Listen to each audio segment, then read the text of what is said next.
আসসালামু আলাইকুম রহমতুল্লাহ। প্রিয় শিক্ষার্থীবৃন্দু, অ্যাকাউন্টিং ক্লাসের পক্ষ থেকে আমি রূপম ইসলাম তোমাদের সকলকে জানাচ্ছি আন্তরিক শুভেচ্ছা অভিনন্দন। আশা করি তোমরা সকলেই ভালো আছো। আজকের এই ভিডিওতে তোমাদের সাথে আরও একটি নতুন বিষয় নিয়ে আলোচনা করতে যাচ্ছি। তো চলো কথা না বাড়িয়ে আমাদের মূল আলোচনায় চলে যাই। আজকের এই ভিডিওর আমাদের মূল আলোচ্য বিষয় হচ্ছে সৃজনশীল প্রশ্ন উত্তরের জন্য গুরুত্বপূর্ণ কিছু বিষয়ের মধ্যে পার্থক্য ও তার সমাধান। আমরা শুরুতে যে বিষয়টি নিয়ে আলোচনা করব সেটি হচ্ছে যে 1 নম্বর হচ্ছে নিট প্রাপ্য হিসাব এবং নিট আদায়যোগ্য প্রাপ্য হিসাবের মধ্যে পার্থক্য ও সমাধান।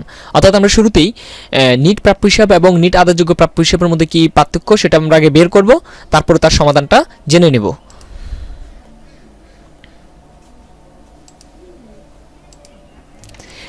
নিট প্রাপ্য হিসাব নির্ণয়ের জন্য একটা সূত্র আছে, সেটা হচ্ছে যে প্রাপ্য হিসাব যোগ অলিখিত বিক্রয় বিয়োগ অলিখিত কুরিন যোগ প্রত্যাখ্যাত নোট বা বিল ও চেক।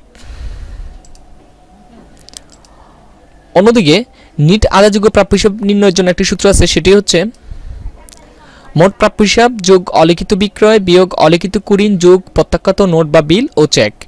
এই দুটোর মধ্যে পার্থক্যটা হচ্ছে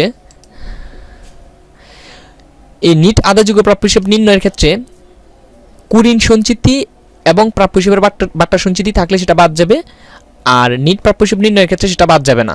অর্থাৎ নিট প্রাপ্য হিসাব নির্ণয়ের ক্ষেত্রে কুরিন সঞ্চিতি ও প্রাপ্য হিসাবের বাট্টা সঞ্চিতি বাদ যায় না, আর নিট আদায়যোগ্য প্রাপ্য হিসাব নির্ণয়ের ক্ষেত্রে কুরিন সঞ্চিতি ও প্রাপ্য হিসাবের বাট্টা সঞ্চিতি বাদ যায়। 2 নম্বরে আমরা যে বিষয়টি নিয়ে আলোচনা করব তা হলো সমন্বিত ক্রয় এবং বিক্রিত পণ্যের ব্যয়ের মধ্যে পার্থক্য ও সমাধান। এই সমন্বিত ক্রয় এবং বিক্রিত পণ্যের ব্যয়ের মধ্যে কি পার্থক্য আছে তা আমরা আগে দেখব, এরপর এদের সমাধানটা দেখে নেব। সমন্বিত ক্রয় নির্ণয়ের জন্য সূত্র হলো প্রারম্ভিক মজুত পণ্য যোগ নিট ক্রয় বিয়োগ সমাপনী মজুত পণ্য।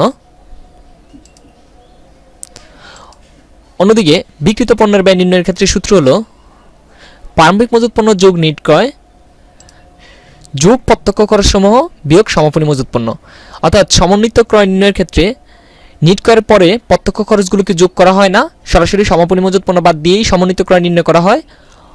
অপরদিকে বিক্রিত পণ্যের ব্যয় নির্ণয় করার ক্ষেত্রে নিট ক্রয়ের পর প্রত্যক্ষ খরচগুলোকে যোগ করতে হয়, এরপর সমাপনী মজুত পণ্য বাদ দিতে হয়। তো প্রিয় শিক্ষার্থীবৃন্দু, আজকে এই পর্যন্ত ছিল। আমার পরবর্তী ভিডিও দেখার জন্য চ্যানেলটিকে সাবস্ক্রাইব করে পাশে থাকা নোটিফিকেশন বেলটিকে অবশ্যই অন করে রাখবা। সবাই ভালো থাকো, আল্লাহ হাফেজ।